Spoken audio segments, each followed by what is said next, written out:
All right. Thank you so much for that. I appreciate it. Like you said, I've been competing in triathlons for about 5 or 6 years now. I used to be a runner before that. Um, and I'm really committed to training at everybody's goals at everybody's level, not only in very competitive triathlon field, but also in IT training. Um, these are very similar pursuits. They're very, very intense. They're very focused over any span of time. When you're working towards a goal, it's always very similar. It doesn't matter whether we were talking about a 9, 10 hour Ironman or just getting through a certain set of modules. They also present a lot of opportunities to grow, adapt, and that's the real key to success in both of these fields. Consistency, consistency, consistency. That's the point I'm going to talk about a lot today in regards to goals, in regards to your training, in regards to everything. It's kind of like my big buzzword. My coach coached the Olympic team in 2008 and had an awesome time there. And he, as soon as I started working with him about 5 or 6 years ago, I mean, every time I call him on the phone, it would be, Tim, what do you think about this? And his answer to everything is always consistency, consistency, consistency. I couldn't stress that enough, especially in regards to making your goals, making your ideas happen, what you want, just be consistent. So kind of bouncing off that, I'm going to go ahead and jump right into goal making for your training, because I think you can't really start any endeavor at all without a good set of goals. And the key is going to be to have short-term goals and long-term goals. Short-term goals being, something that's going to happen on a day, week, monthly basis that's going to keep you directionalized and motivated. So something I talked about in one of the blog posts and I want to bring back up again in this regard is the classic, I'm not learning to pass the test, I'm learning to get better at my job. I'm learning to get better. For me, I have a certain set of races throughout the year that I prioritize. So for this year, it's going to be the World Championships. Obviously, is an awesome opportunity to represent the country. Anytime you put on the stars and stripes is a moment for yourself where you're just like, wow, this is amazing, and you feel a connection to the community of athletes. You feel a connection to the country. You feel like you're representing something. It's beautiful. So that becomes a big point of focus, right? That's kind of my A day, my A race. For you, it's going to be, you have to find that goal. If there's a certain test, if there's a certain cert, if there's a certain something on a yearly basis, that needs to be your kind of your A thing, right? That's your macro direction, your macro focus, your big idea. But to get there is a series of smaller products. So if I have a big day planned like the World Champs, I have to kind of go about it keeping my mind focused on the smaller stuff in a more incrementalized process. So a different goal each day of the week and the month, that's what really keeps me going on a steady track. So this is a little bit tricky to kind of address in sense of how do you pick something. For me, I try to be a little more flexible. I don't want to set rigid goals for myself on a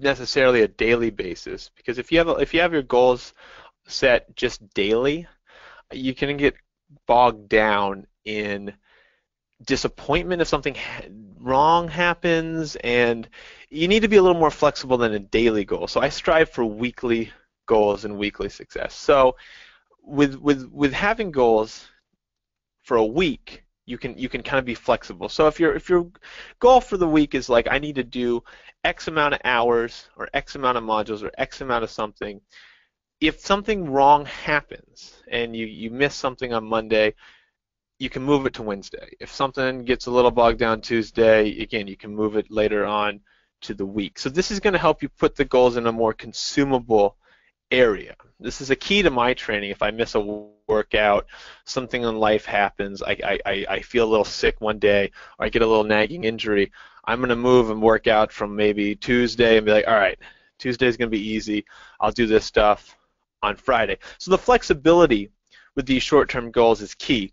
When you pick something, try to see a sort of logical progression from the smaller attitudes, the smaller goals towards the larger stuff. So for me, I choose races as sort of anchor points every month or so towards the larger goal of the year, so such as the World Championships. So if I have that in September, I'm sort of getting ready in May with some short stuff and preparing for that.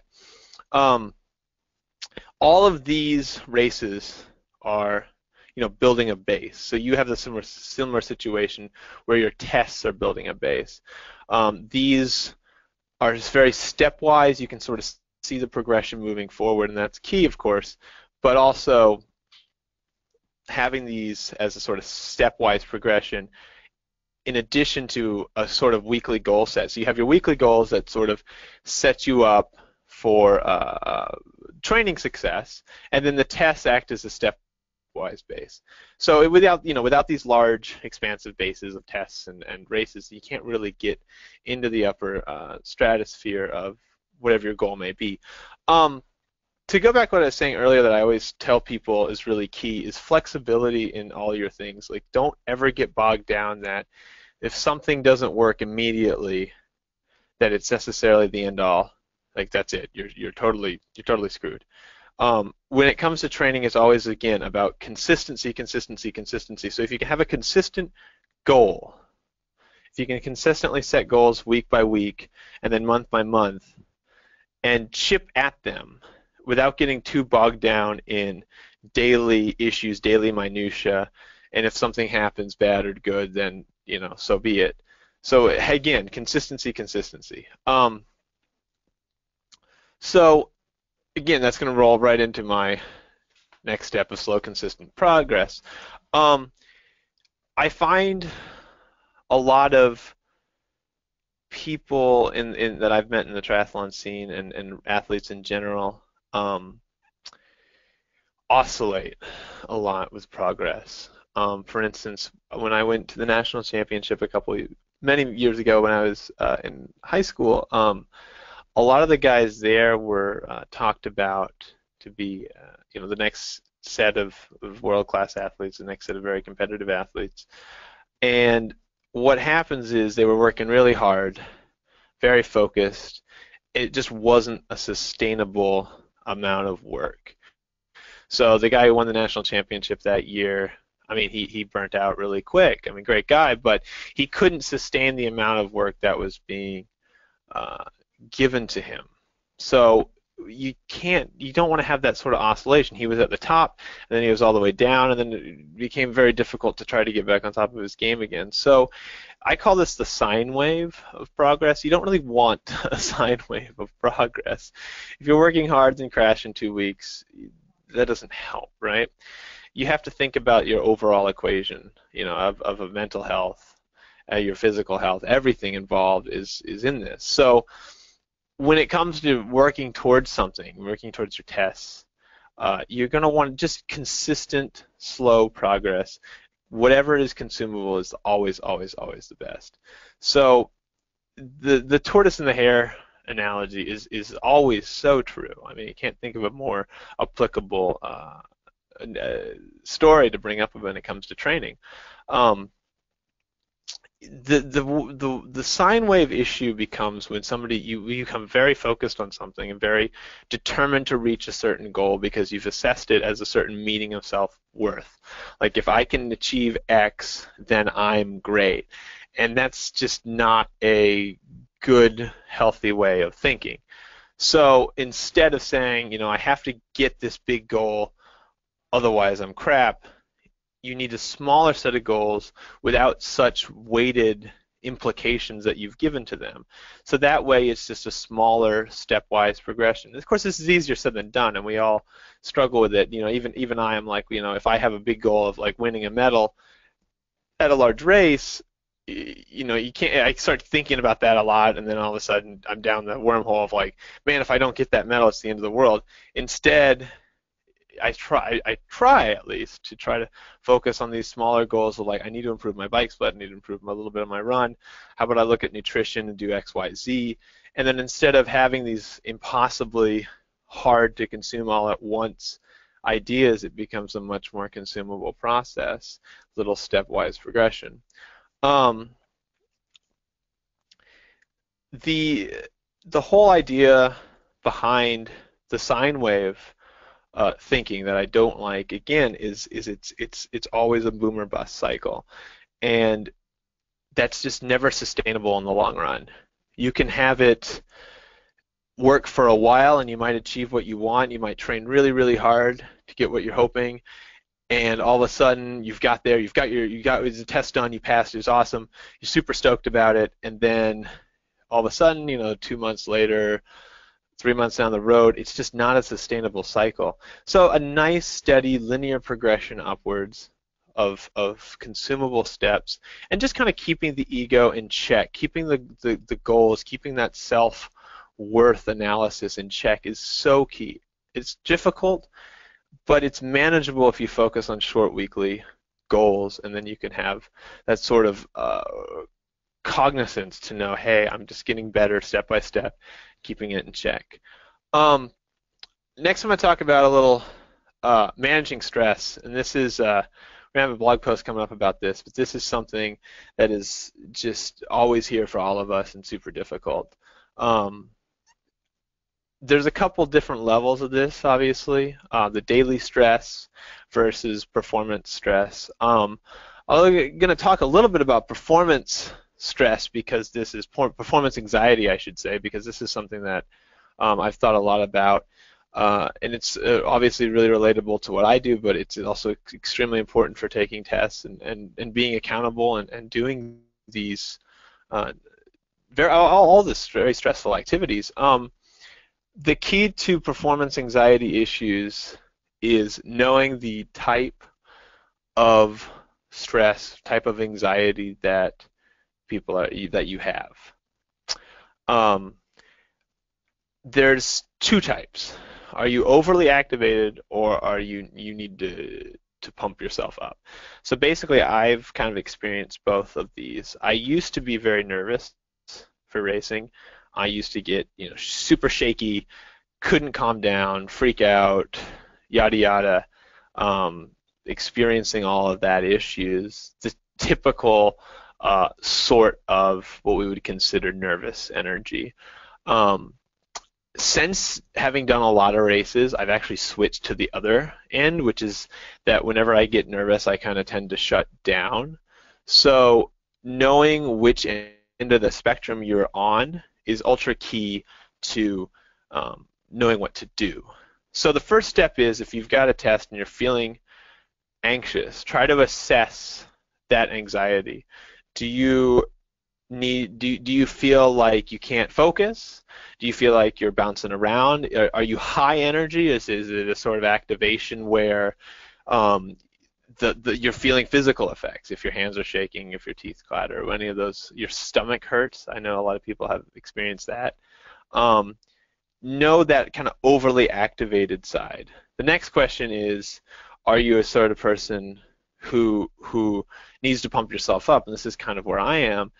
I find before races that I end up shutting down to a degree. I find that, like, I know I'm anxious, I know I'm nervous before this big event or before this test, and instead of needing to be calmed down, I have to pump myself up. Like this issue of focus, try to jump around, get the blood moving, any of the small things, because a lot of times performance anxiety it's always a defense mechanism, and a lot of times it might manifest itself where your body just doesn't want to think about the bad thing that's about to happen or the stressful thing that's about to happen.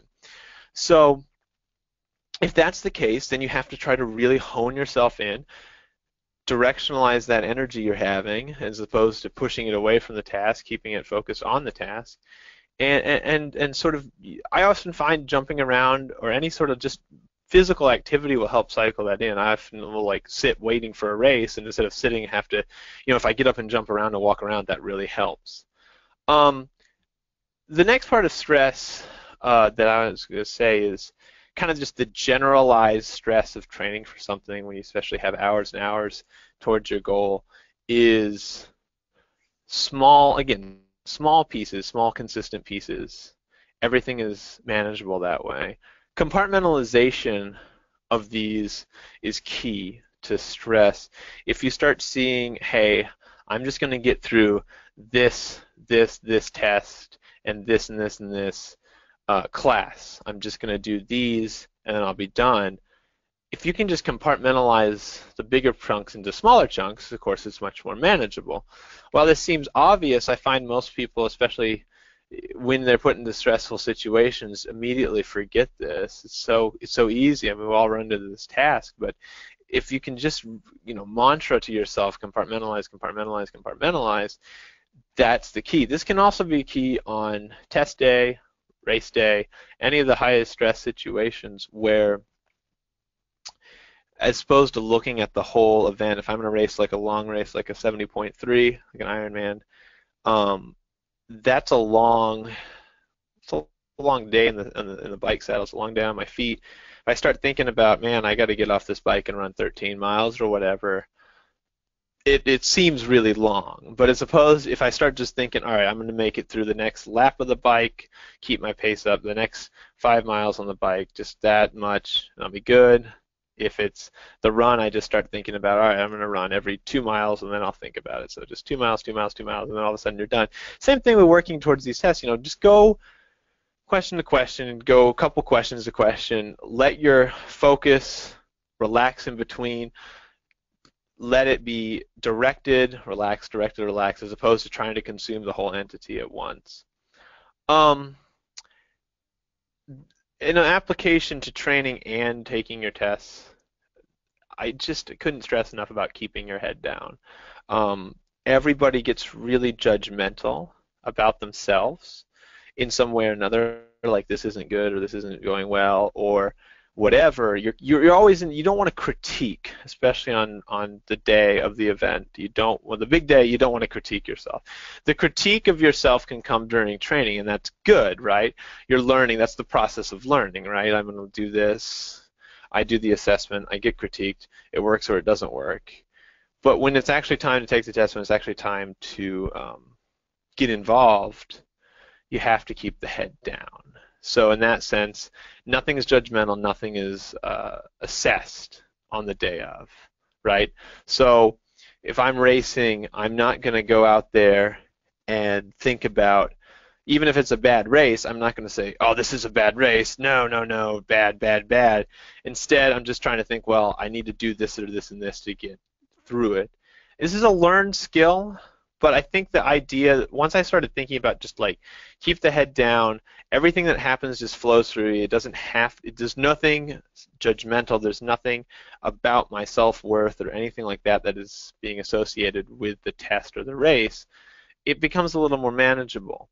The other key with this is no matter how much or how little you've prepared, when you start the test, it's always a clean slate. I mean, every race, it doesn't matter how much I've trained or how much my competition is trained. Everybody's on the same page at the start line, and everybody lines up at the same place. It's just like with a test. When you start it, everybody has 0 answers, and you have 0 answers, and it's always a neutral slate. So at the end of the day, every time you do one of these things, it's always a clean plate at the start. So that's key to thinking, because you're starting from a neutral place. Go into it with a neutral mindset. Don't think about how much or how little you've prepped. You have the blank slate at the start. So again, keep your head down. No judgments day of. I know a lot of people like what's called in the Superman theory for when it comes to these things, where they like to think about channel thoughts about how awesome and powerful they are. This is kind of a popular thing. People like to think they're invincible. That's what's like you're supposed to think about, like, all right, I'm awesome, this is great, I can do this. I find that sometimes when people get into that mindset, on stressful days, like I can do this, and but not just I can do this, but I'm awesome, I'm the best in the world at this, that it can very quickly turn negative.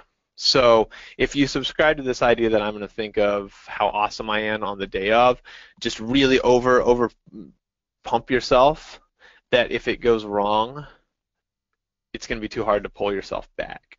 So that's why I say just keep your head down. Don't try not to be judgmental, but try not to also be too much on the other end of the spectrum and have too much confidence going in, because then if something happens, you can be very easily rattled.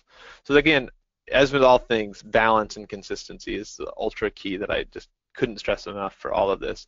Consistency will always lead to the best results, which brings me to the last point. So just a couple more thoughts about IT training and triathlons and so forth.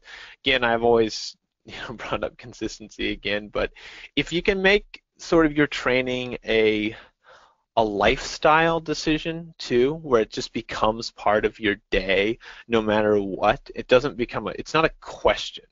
It's just a thing you do. You just stick with it. It's just your thing. It's part of you.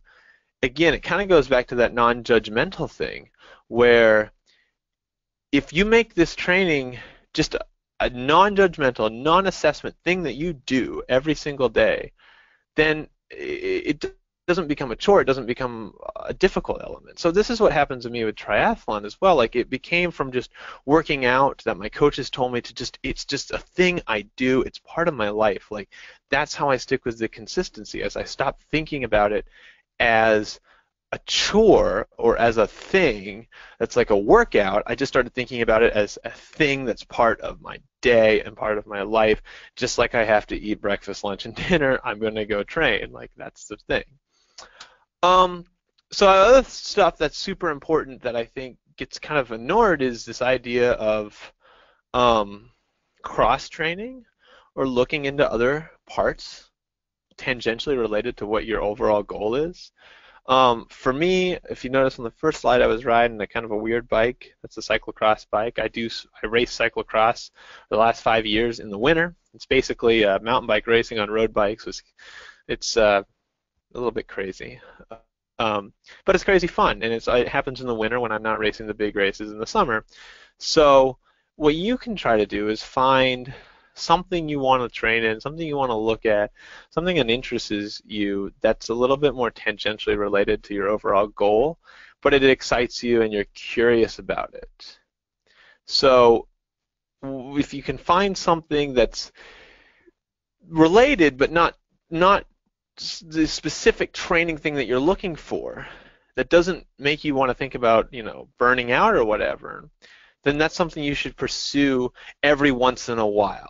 Like, look at it as a way to kind of get out, get something else different in. That's how I envision it. I have my time for training hard at certain specific tasks, and then I have my time for having fun, messing around on bikes, drinking beer, whatever. We race mountain bikes. It's super fun. So you can think about that too. I don't know what your specific ideas are going to be, like what interests you that might be tangentially related to what your current field is, but that's something that everybody always has fun thinking about. Like, well, what if I did this or that, or just for a little bit, or I've always been interested in that field.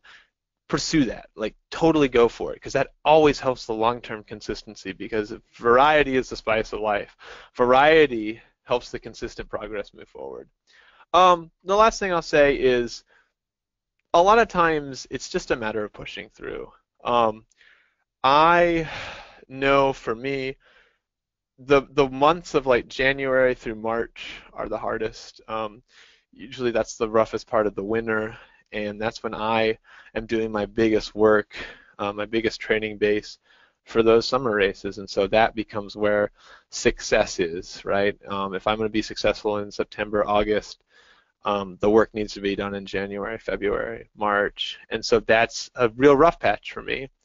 If you can think about where your rough patches are, which days of the week are rougher, which weeks of the year are rougher, which time is rougher, all of that sort of ideas, if you can focus on where you know those tough parts are going to be, it'll help you push through it.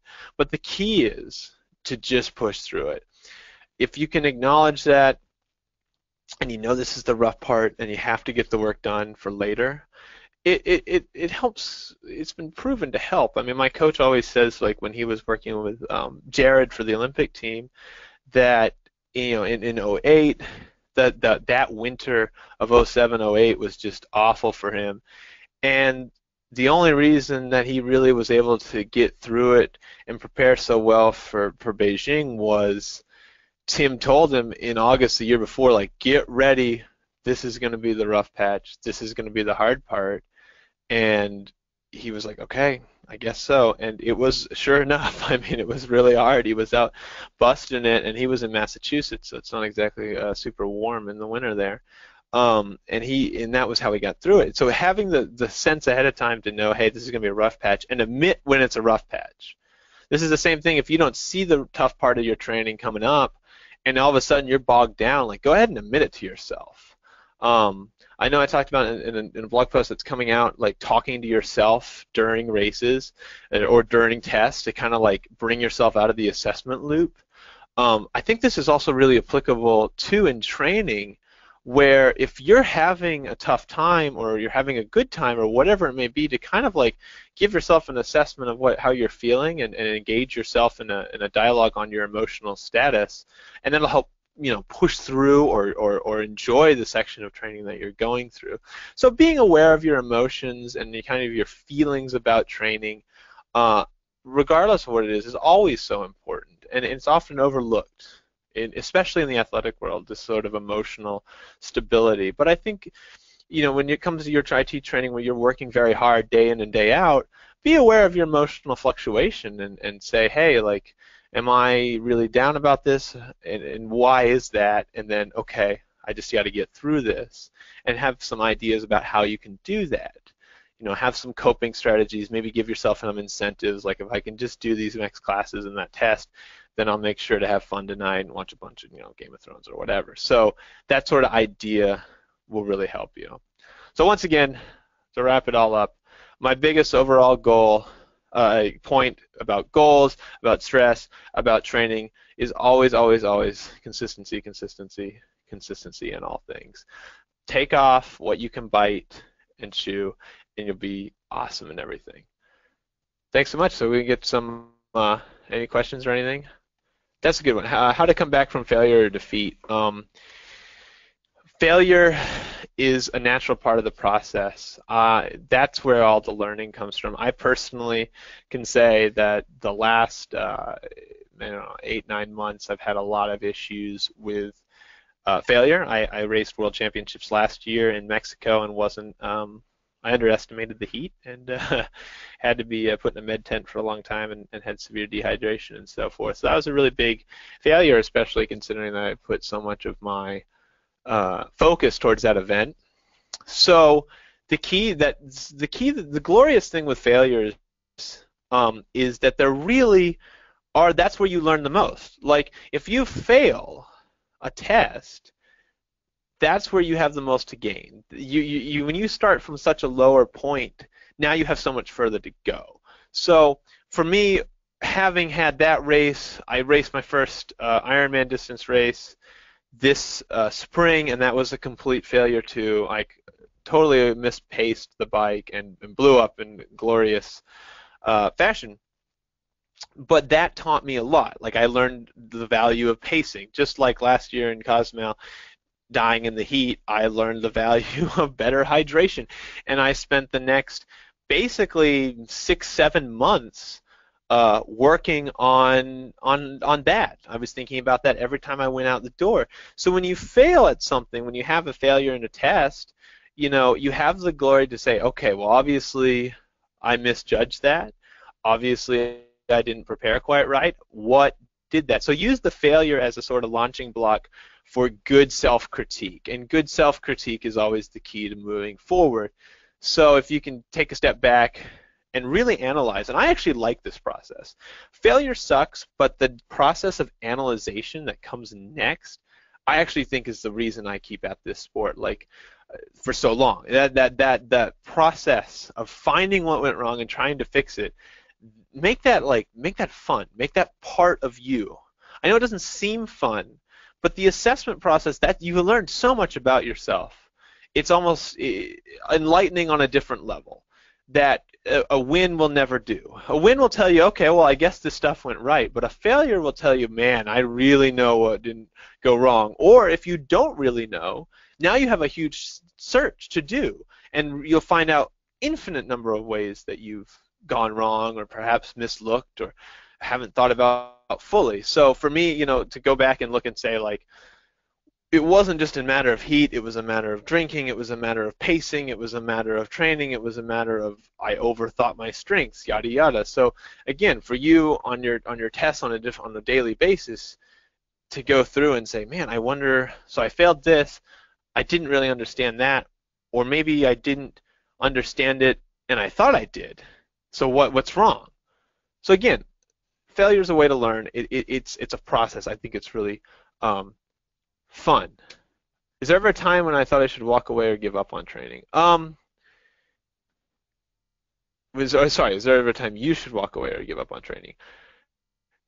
I think there is. There has to be a point where, when I was talking about pushing through things and the pushing through process, keeping your head down, if you're keeping your head down and pushing through, but it feels like for months and months that all you're doing is pushing through, there is a burnout area, right? So if you're just struggling and struggling and struggling and struggling, and the burnout is just too great, and you're not really, if you start hating it for months and months, I definitely say it's time to take a break.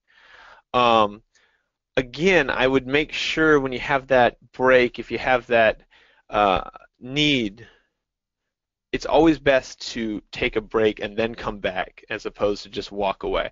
I'm not a big fan of whenever I hear folks just have had struggles for maybe even up to a year and then just totally write everything off and storm out. I'd like to give everything a little bit of a chance. I mean, an anecdotal story, I used to be a rower, and I was quite good at it actually, and I just stopped liking it after a while, and I started struggling with the training, and I just didn't want to get through, I just didn't want to do the motions, and I took a break from it, pursued more of the other things that interest me, and then I went back to it, and I realized, yep, still hate it, and then I moved on. I moved on to running and eventually triathlon, which I obviously love. So again, if you're feeling that sort of long-term burnout, give it a break first, and then come back at it and see what you think. Is discipline or self-motivation something you can learn? Yeah, I think you can learn discipline. I think anybody can learn discipline. How to go about that, that's going to be more personalized. I know people who like can't do things unless the room's neat, or they can't go out and train unless the bike's in perfect working order. So if you can you can teach yourself discipline by focusing on what makes you comfortable. I think that's the first key to discipline teaching. Is if you feel like you're not disciplined and you're struggling getting through certain things, first make a set of parameters that you feel the most comfortable working in. Make sure that exists every time you're going to start working, whatever that set of parameters may be. So a good preparation is the key to discipline. I find one of the biggest tricks that helps with discipline is have everything set up the day before. So if you're going to start working at, say, 9 in the morning, when you wake up at 7, have your entire workspace, have everything super ready to go the day before, so that when you come in, it's just right there and it's not even a question. So discipline is, again, I think discipline is a set of knowing what makes you comfortable so you can excel in an area. So it can be learned. Again, if you can focus on discipline in the sort of sense that I talked about training earlier, is consumable steps. So be disciplined with, if you're let's just say you're zero discipline and you hardly can control your day, which I don't think anybody's that bad. But if you hypothetically are, How about just focusing on discipline for, say, 3 hours in the morning, and then moving forward from there? Like, okay, I'm gonna kick my butt and I'm gonna be super focused. I'm gonna turn my phone off. I'm gonna stare at my computer. I'm gonna do exactly what I need to do for 3 hours, and then give yourself a break. And then after a week, see if you can move up to being disciplined for more and more and more time. The key too with avoiding some of your temptations, if you know, like, hey, my phone's my temptation, try to turn it off or get an app that blocks it or something. Just acknowledge what's your biggest attack on discipline, whatever that may be. If you can acknowledge, again, if you can acknowledge the issue, then you can start to solve it. Um, Self-motivation, that's a little trickier. I think discipline, we can kind of set goals for, and you can kind of, like I say, chunk, knock it out in smaller steps. Motivating yourself is a little trickier. I personally haven't had a lot of struggles with self-motivation since I usually have goals. So as soon as I have goals, I don't struggle with self-motivation. I struggle with self-motivation when I have nothing planned. So if I remember a couple of years ago, I started the season with no particular races that I wanted to do like specifically well at, and so when that happened, then you wander. So you have to pick a test, or you have to pick a job. You have to pick something specific to get out the door. I think this is also one of the flaws too with like something like weight loss is if you just have weight loss for weight loss, it almost always peters out. It always burns out. But every time people have weight loss goals, with a goal, like saying I have to get to this event or this activity, so it doesn't become so uh, introverted and hard on the assessment of the self, you usually see success. So if the weight loss goal is like I need to run a 5K, then and weight loss is part of that. That usually works out well. The self motivation happens towards the event. Same with you in IT training.